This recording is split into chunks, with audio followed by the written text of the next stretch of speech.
چنانچہ میں نے حامی بھرتے ہوئے کہا، میں جادو ٹونے پر ذرا بھی یقین نہیں رکھتا، لیکن آپ جس قدر اعتماد سے اور جادوگر کے کتب کی بات کر رہے ہیں تو میں موت کی رات جہاں ٹھہرنے کو تیار ہوں۔ میرے ماضی، حال اور مستقبل کے منصوبے کے متعلق جو یہاں کوئی بھی نہیں جانتا ہے۔ اگر آپ کا جادوگر مجھے اپنے جادو سے قائل کر لے تو میں بطور انعام اسے $2000 دوں گا، لیکن مجھے یقین ہے کہ آپ کو شرمندگی اور مجھے اپنے وقت ضائع ہونے کے سوا کچھ نہ ملے گا۔ عبداللہ بولا، وہ ایک عورت ہے جو اموس کی رات آگ کا الاؤ روشن کرتی ہے، جس کے قریب بھی پانی سے بھرا ایک گہرا رکھا جاتا ہے۔ وہ منتر پڑھ کر پہلے آگ میں اور پھر پوچھنے والے پر ماش کے دانے پھینکتی ہے، اور جو کچھ پوچھا جاتا ہے اس کا جواب اور منظر لگن کے پانی پر آگ کے شعلوں کے عکس میں تصویروں کی صورت میں دکھائی دیتا ہے۔ $2000 کے عوض تو وہ آدھے گھنٹے تک آپ کے سوالوں کے جواب اور عکس میں آپ کے ماضی، حال اور مستقبل کو دکھائے گی۔ میں نے عبداللہ کی باتوں کو محض اس کی توہم پرستی سمجھا اور کھانے کے بعد اس سے اجازت لے کر ہم واپس لوٹ آئے۔ میں نے اس جادوگرنی سے پوچھنے کے لیے 6-7 سوال تیار کیے جن کا تعلق میرے ماضی، حال اور مستقبل سے تھا، اور یہ ایسی باتیں تھیں جنہیں کم از کم برما میں کوئی نہیں جانتا تھا۔ 3 ایسے ذاتی سوال تھے جنہیں صرف میں ہی جانتا تھا۔ میں نے یہ سارے سوال آسان انگریزی میں لکھے تاکہ عبداللہ انہیں برمی زبان میں اس جادوگرنی کو بتا سکے۔ سوالوں والا کاغذ میں نے اپنے بٹوے میں رکھ لیا اور جادو اور غیر مرئی طاقتوں کے متعلق سوچتا ہوا سو گیا۔ میں نے نمبر 2 کو کہہ دیا تھا کہ باقی ساتھیوں کو بتا دے کہ ہم یہاں مزید 4 روز ٹھہریں گے۔ اگلی رات ہم پھر عبداللہ کے گھر گئے۔ کھانے کے بعد گفتگو کا موضوع پھر جادوگرنی کی طرف چلا گیا۔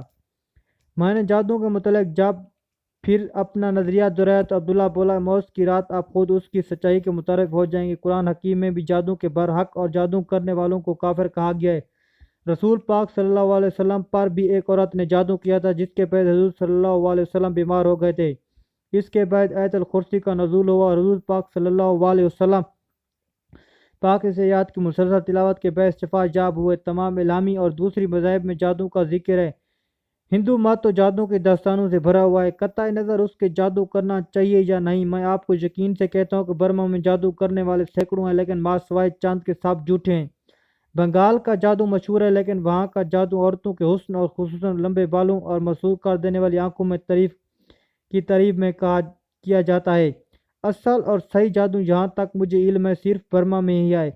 جادو کرنے والے کسی بھی مذہب کے ماننے والے نہیں ہوتے، اور یہ علم نسل در نسل چلا آ رہا ہے۔ میں نے جس جادوگرنی کا کہا ہے اسے یہ علم اپنے باپ دادا سے ملا ہے۔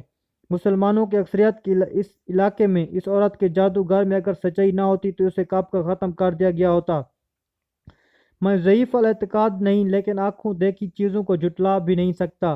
اماوس کی رات آنے دیجیے، آپ خود اس کے حل ہو جائیں گے۔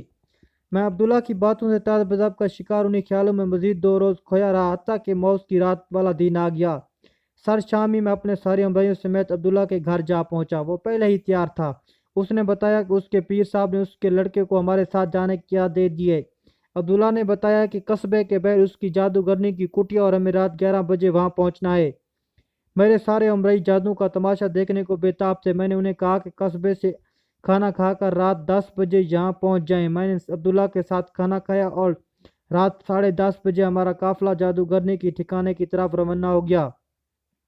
قصبے سے تقریباً 6 میل دور درختوں کا ایک جھنڈ تھا۔ دور دور تک کوئی آبادی نہ تھی۔ کٹیا کے قریب آگ کا الاؤ روشن تھا، جس کے سوا ہر سوگپ اندھیرا تھا۔ چاند تو تھا ہی نہیں تھا، ستاروں کو بھی ہلکے بادلوں نے ڈھانپ رکھا تھا۔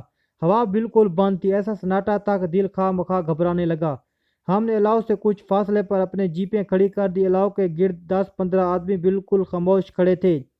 سامنے ایک کٹیا تھی جس کے بغیر سیاہ چادر میں لپٹی ایک 25-30 سالہ عورت بیٹھی تھی۔ اس عورت کے بال خشک اور کھلے ہوئے تھے اور گلے میں اس نے بہت ساری مالائیں پہن رکھی تھیں۔ یہ عورت کسی نافہم زبان میں منتر پڑھ رہی تھی۔ عبداللہ نے مجھے بتایا کہ یہ عورت جادوگرنی کی بیٹی اور چیلی ہے۔ ماں کی زندگی میں یہ جادوگرنی اس کی شاگرد تھی، اور ماں کے مرنے کے بعد اب یہ جادوگرنی ہے۔ اس کی بیٹی اس کی شاگرد ہے۔ ان کے پاس کوئی مرد نہیں۔ لوگوں کے کہنے کے مطابق ہر جادوگرنی کے صرف ایک لڑکی پیدا ہوتی ہے۔ اس کا باپ بالکل اجنبی ہوتا ہے اور چند ماہ کے اندر ہی مر جاتا ہے۔ جادوگرنی ابھی تک کٹیا میں ہی تھی۔ میں نے اسے غور سے سنا تو کٹیا کے اندر سے بھی منتروں کے چاپ کی آواز آ رہی تھی۔ عبداللہ نے اس عورت کے قریب جا کر کچھ کہا، اس نے سارا لا کر اچھا کہا اور منتروں کا جاپ جاری رکھا۔ میں نے سوالات کا پرچہ عبداللہ کو دیا، عبداللہ نے سوال پڑھے اور پرچہ اپنی جیب میں رکھ لیا۔ آگ کے گرد کھڑے لوگ کچھ خشک ٹہنیاں اور لکڑیاں اپنے ساتھ لائے تھے جنہیں وہ تھوڑی تھوڑی دیر بعد آگ میں ڈالتے رہتے تھے تاکہ لو کی آگ کام نہ ہو۔ موسم خاصا خنک تھا۔ اس عجیب اور خوفناک ماحول میں سب کی نظریں کٹیا کی طرف لگی ہوئی تھی۔ 12:30 کے قریب وہ عورت کٹیا میں گئی اور ایک خاصا بڑا لگن لا کر لو کے قریب رکھ دیا۔ کٹیا کے اندر سے وہ پانی سے بھری 2 بالٹیاں لائی اور ان کا پانی لگن میں ڈال کر اسے لبالب بھر دیا۔ لگن میں لو کی آگ کے رخصاں شعلے صاف دکھائی دے رہے تھے۔ عبداللہ نے مجھے کہا کہ لگن کے قریب جا کر کھڑا ہو جاؤں تاکہ لگن میں ہونے والے تلسم کو بخوبی دیکھ سکوں۔ ادھر میں دل میں سوچ رہا تھا، جب جادوگرنی بہرا کر اپنا کمال دکھانا شروع کرے گی تو میں اس کے ہر ایک حرکت کو بخوبی نوٹ کر کے اس کی چالاکی اور شعبدہ بازی کو بھانپ لوں گا اور سب کے سامنے اس جادوگرنی کا پول کھول دوں گا۔ تھوڑی دیر بعد جادوگرنی کٹیا سے برآمد ہوئی۔ اس نے صرف ایک سیاہ چادر سے اپنا جسم کو ڈھانپ رکھا تھا۔ اس نے بھی گلے میں منقوں کی 20 مالوں کے علاوہ رسی میں پروئی 3 چھوٹی انسانی کھوپڑیاں پہن رکھی تھیں۔ اس کا رنگ سیاہ تھا اور کانٹوں کی طرح سخت کھلے بال سر کے اطراف پھیلے ہوئے جن پر کئی رنگ کے چھڑکے ہوئے تھے۔ سب سے نمایاں اور خوفناک اس کی آنکھیں تھیں، حلقوں سے باہر نکلی ہوئی۔ اس کی بالکل سرخ آنکھوں میں اتنی چمک تھی کہ ان پر نظر جمانا مشکل تھا۔ میں سوچ رہا تھا کہ ضعیف القاعد لوگوں پر مکمل تاثر جمانے اور جادو رنگ دینے کے لیے یہ ماحول پیدا کیا گیا۔ میں اب اس انتظار میں تھا کہ اب وہ اپنا جادو کھیل شروع کرے اور میں اس کے سارے ڈھونگ کو پول کھول دوں۔ اس کے چاپ میں تیزی آتی جا رہی تھی۔ تھوڑی تھوڑی دیر بعد وہ آگ میں مٹھی بھر کوئی چیز پھینکتی جس سے آگ اور زیادہ بھڑک اٹھتی۔ چاپ کے دوران اس نے 2-3 بار میری طرف نظر بھر کر دیکھا اور دھیمے سے مسکرائی۔ اس کی آنکھوں میں اتنی چمک اور ہیبت تھی کہ ان کی تالاب نہ لاتے ہوئے بھی میں نے اپنی آنکھیں فوراً نیچے کر لی۔ اس نے چاپ ختم کرتے ہوئے ارد گرد کھڑے لوگوں نے ہاتھ جوڑتے ہوئے برمی زبان میں سوال کیے جن کی اس نے مختصراً جواب دیے۔ جواب ملتے ہی وہ لوگ وہاں سے جانا شروع ہو گئے۔ عبداللہ آگے بڑھا، میرے لکھے ہوئے سوالوں کا برمی زبان میں ترجمہ کر کے وہ اسے سنانے ہی لگا تھا کہ جادوگرنی نے ہاتھ بڑھا کر عبداللہ سے پرچہ لیا اور اسے آگ میں ڈال دیا۔ میں لگن کے بالکل قریب کھڑا تھا اور جادوگرنی مجھ سے 4-5 فٹ دور بیٹھی تھی۔ اچانک ہی وہ نہایت صاف اور سلیس اردو میں مجھ سے مخاطب ہوئے، مسٹر سلیم عرف رابرٹ مائیکل، اپنے سوالوں کا جواب کس زبان میں سننا چاہو گے؟ انگلش، اردو، بنگلہ یا کسی اور زبان میں؟ میں تمہارے تمام سوالوں کا نہ صرف جواب دوں گی بلکہ تمہارا ماضی، حال اور مستقبل بھی تمہیں پانی میں دکھاؤں گی۔ اس جادوگرنی کی اتنی روانی سے اردو بولتے سن کر میرے تو چھکے چھوٹ گئے۔ بڑی مشکل سے اپنی طاقت مجتمع کر کے میں صرف یہ کہہ سکا اردو میں۔ جادوگرنی نے ماچ کے چاندہ نے مجھ پر اور کچھ آگ میں پھینکتے ہوئے کہا، کیا تم پاکستان سے راجہ کی بیوی، اس کے لڑکے اور جواہرات لینے کے لیے رنگا ماٹھی جا رہے ہو؟ اپنی مہم میں کامیاب ہو گئے لیکن تمہارے بہت سارے ساتھی اپنی جان سے ہاتھ دھو بیٹھیں گے۔ تم انتہائی خود سر آدمی اور اپنی بات منوانے پر ہمیشہ مصر رہتے ہو۔ بچپن ہی سے اپنے والدین سے باغی ہوتے کہ تمہاری مرضی کے خلاف تمہاری شادی ایک ایسی عورت سے ہوئی جو تمہارے تصورات اور خیالات کے برعکس ہے۔ اس وجہ سے تم اپنے گھر سے بھاگے رہتے ہو اور خطرناک کاموں میں جان بوجھ کر حصہ لیتے ہو۔ دہلی میں موت تم کو چھو کر گزر گئی لیکن تم باز نہ آئے اور پھر بھی اس خطرناک مہم پر چل پڑے۔ وہ ذرا خاموش ہوئی تو میں نے کہا، تمہاری اردو روانی پر میں حیران ہوں۔ میرا اصل نام اور اختیار کیا ہوا نام کئی لوگ جانتے ہیں۔ بیوی سے ناچاکی کے باعث اکثر مرد گھر سے فرار ہوتے ہیں۔ یہ کوئی نئی بات نہیں۔ مہم میں اگر مجھے کامیابی ہوئی تو تم سچی کہلاؤ گے، اگر ناکامی ہوئی تو میری لاش تم سے بوجھ پرس کرنے نہیں آئے گی۔ رنگا ماٹھی تک جانے کا میرے ساتھیوں کے علاوہ عبداللہ کو بھی علم ہے۔ ابھی تک تم نے کوئی ایسی بات نہیں بتائی جس سے مجھے یقین آ جائے کہ تم واقعی جادو جانتی ہو اور اس کے ذریعے ماضی، حال اور مستقبل کی باتیں بتا سکتی ہو۔ میرے خیال میں یا تو تمہارے ایجنٹ سوال کرنے والوں کی باتیں اشاروں یا خفیہ کوڈ میں بتا دیتے ہیں یا زیادہ سے زیادہ تم ذہن پڑھ سکتی ہو۔ جادوگرنی خاموشی سے میری باتیں سنتی رہی۔ اس کا چہرہ بالکل سپاٹ تھا لیکن میری باتوں سے اس کی آنکھوں کی سرخی مزید بڑھ گئی۔ ماچ کے دانے آگ میں ڈالتے ہوئے بولی، بہت سے لوگ اس وقت تک جادو کے قائل نہیں ہوتے جب تک وہ خود ان پر جادو نہ کیا جائے۔ اپنی جیکٹ کے اندر اورونی جیب میں ہاتھ ڈالو اور جو کچھ بھی ہاتھ آئے بلا خوف اسے باہر نکالو، تمہیں کچھ نقصان نہیں پہنچے گا۔ میں نے جیکٹ کی جیب میں ہاتھ ڈالا تو کوئی لجی سی چیز میرے ہاتھ میں آئی۔ میں نے جلدی سے ہاتھ باہر نکالا تو یقین جانیے کوئی 9 انچ لمبا ایک بہت موٹا تازہ بچھو تھا۔ میرے تو خوف کے مارے پسینے چھوٹ گئے۔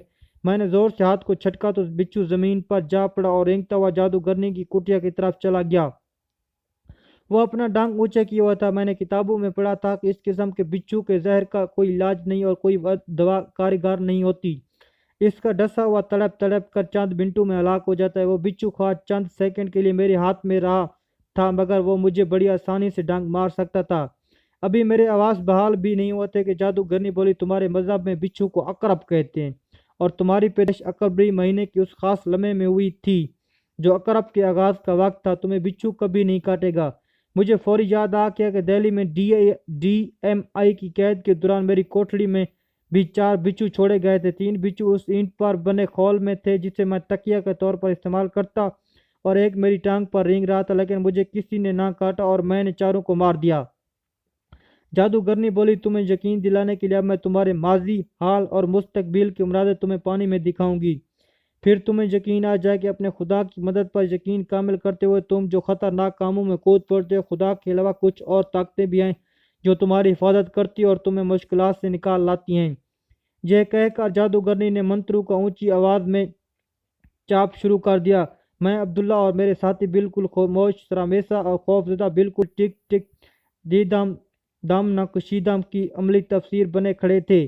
ابھی تک جادوگرنی نے جو کچھ بتایا تھا وہ بالکل درست تھا۔ یہ حقیقت تھی کہ میرا اصلی نام خنسا اور عمر کے سوا کوئی نہیں جانتا تھا۔ عبداللہ کو بھی میں نے صرف رانگا ماٹھی تک جانے اور واپس لوٹنے کے سوا اپنے مشن کے متعلق کچھ نہیں بتایا تھا۔ جہاں تک میری ذات کا تعلق ہے، میں واقعی خود سر اور ہر چھوٹا بڑا فیصلہ خود کرتا ہوں، اس پر قائم رہتا ہوں چاہے وہ غلط ہی ہو۔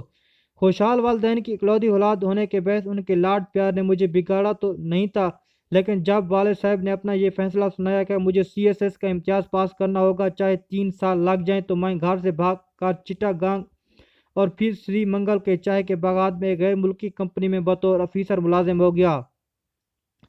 گھر سے پہلی مرتبہ بھاگنے کے بعد میں اپنے والد محروم کی زندگی میں صرف 2 بار گھر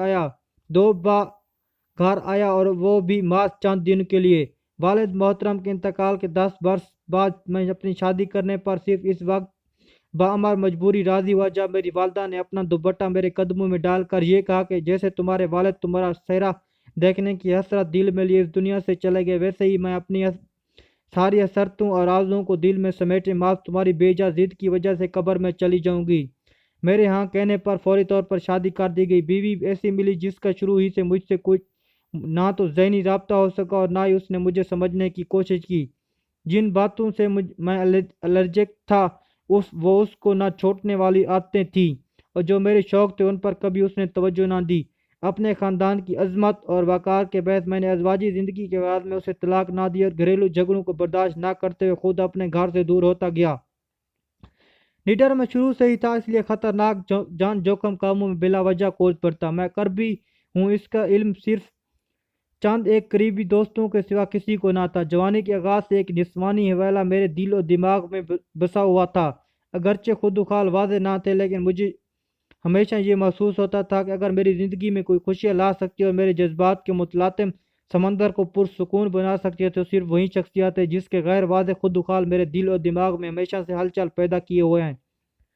زندگی کا ایک بڑا حصہ اسے کھوجنے میں ضائع ہو گیا تھا، جس کے باعث میں خاصا چڑچڑا ہو گیا۔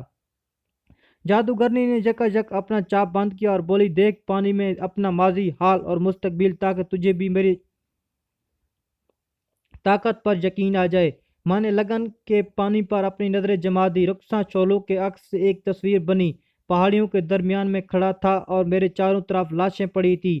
میں نے کینسر اور اپنے نمبر 2 کو پہچانا۔ کینسر کے ساتھ چند لڑکے بھی تھے اور ہم چاروں طرف سامنے اور درختوں پر فائر کر رہے تھے۔ کئی لوگ جو صرف لنگوٹ پہنے تھے اور جن کے پیروں اور چہروں اور جسم پر مختلف رنگ سے لکیریں کھینچی ہوئی تھی، ہمارے فائر سے درختوں پر سے چیختے ہوئے نیچے گرے اور ڈھیر ہو گئے۔ یہ سب رانگا ماٹھی میں تیرے ساتھ پیش آئے گا اور یہاں سے تیرے ساتھ جانے والوں میں سے صرف تو اور تیرے چند ساتھی زندہ بچیں گے۔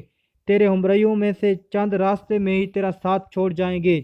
سکوت کو توڑتے ہوئے جادوگرنی کی آواز آئی۔ پانی میں ایک اور منظر ابھرا۔ میرے ہمراہ ایک درمیانی عمر کی عورت اور ایک 14-15 سالہ لڑکا تھا، اور کیسر اور اس کے ساتھی اور میرا نمبر 2 تیز چلتے ہوئے ایک کشتی کی طرف بڑھ رہے تھے۔ یہ تیری واپسی کا سفر ہے۔ جادوگرنی بولی۔ ایک اور منظر ابھرا۔ میری ضعیف والدہ ہمارے گھر میں برآمدے کے ایک کونے میں سہمی ہوئی کھڑی تھی اور میری بدبخت بیوی انہیں جھاڑو سے مار رہی تھی۔ گھبرا مت اور دیکھتا جا، جادوگرنی نے یہ کہا اور منظر تبدیل ہوا۔ میری والدہ کی آنکھوں میں پٹی بندھی ہوئی تھی اور میں اپنی بیوی کو ایک کاغذ دے رہا تھا۔ مجھے محسوس ہوا یہ طلاق نامہ تھا۔ میں نے حوصلہ کرتے ہوئے جادوگرنی سے کچھ پوچھنا چاہا تو وہ بولی، بول نہیں، چپ چاپ اپنی زندگی کے مختلف ادوار دیکھتا جا اور میری باتیں سن۔ ایک نیا منظر ابھرا۔ رقصاں چھولوں کے عکس سے ایک تصویر بنی جسے دیکھ کر میں اچھل پڑا۔ یہی نہ تو وہ جسے نہ تو جاننے کے باوجود اپنے دل و دماغ میں بسائے ہوئے ہیں۔ تجھے یہ ضرور ملے گی کیونکہ تم دونوں کئی جنموں سے ایک دوسرے کی تلاش میں بھٹک رہے ہو، لیکن اس جہنم میں تم دونوں ضرور ملو گے۔ یہ تمہاری دلہن بنے گی۔ تم دونوں دیوانگی کی حد تک ایک دوسرے کو چاہو گے اور تمہاری زندگیاں خوشیوں اور مسرتوں کا گہوارہ بن جائیں گی۔ یہ نہایت واضح عشق ہو بہو اس حوالے کا تھا جو شروع جوانی سے ہی میرے دل اور دماغ پر چھایا ہوا تھا۔ میں نے اس کے عشق اپنے ذہن میں محفوظ کر لیا۔ اس راز سے قبل میں جادو کو محض چھوپتا بازی سمجھتا تھا، لیکن ہمارے ماضی، حال اور مستقبل کے مناظر دکھا دینا اس آنکھوں دیکھی اور کانوں سے سنی حقیقت کو میں کیوں کر جھٹلا سکتا تھا۔ میری زبان گونگ ہو چکی تھی اور مجھ پر سخت سا طاری تھا۔ جادوگرنی پھر بولی، تو مجھے دینے کے لیے $2000 لایا۔ میں ڈالر نہیں لوں گی، البتہ تیرا ایک ساتھی میری بچی کو پسند آ گیا، میں اسے لوں گی۔ تجھے کوئی فرق نہیں پڑے گا کیونکہ اب وہ تمہارے لیے بیکار ہو چکا ہے۔ یہ کہتے ہوئے جادوگرنی نے کچھ پڑھتے ہوئے ماس کے کچھ دانے میرے گیٹ کے اوپر پھینکے۔ دانوں کے لگتے ہی گیٹ کچھ دیر کانپتا رہا، پھر یکا یک اپنی جیکٹ اور قمیض اتار کر جادوگرنی کی طرف بھاگا اور اس کے پاؤں میں سر رکھ دیا۔ جادوگرنی نے اس کی پیٹھ سلائی اور گلے میں پہنی 3 کھوپڑیاں اس کے جسم میں مس کیں۔ گائیڈ اٹھ بیٹھا اور ہماری طرف یوں دیکھنے لگا جسے ہمیں جانتا ہی نہ ہو۔ میں نے اسے کئی بار پکارا لیکن اس نے کوئی جواب نہ دیا۔ اتنی دیر میں جادوگرنی کی بیٹی اس کے ساتھ لگ کر بیٹھ گئی اور اپنے گلے سے چند بالائیں اتار کر اسے پہنا دی۔ جادوگرنی مجھے مخاطب کرتے ہوئے بولی، اب تجھے یقین ہو گیا کہ جادو ہوتا ہے، اس میں بڑی طاقت بھی ہوتی ہے۔ جادو کے منتروں پر عبور حاصل کر کے انسان کی خفیہ طاقتیں بیدار ہو جاتی ہیں۔ ہر انسان اپنے ماضی کو جانتا، حال کو سمجھتا ہے اور مستقبل کے متعلق سوچتا ہے۔ یہ خفیہ طاقتیں بیدار ہو جائیں تو انسان نہ صرف اپنے مستقبل میں اچھی طرح جھانک سکتا ہے بلکہ اپنے سامنے موجود لوگوں کی کوئی بات اس سے چھپی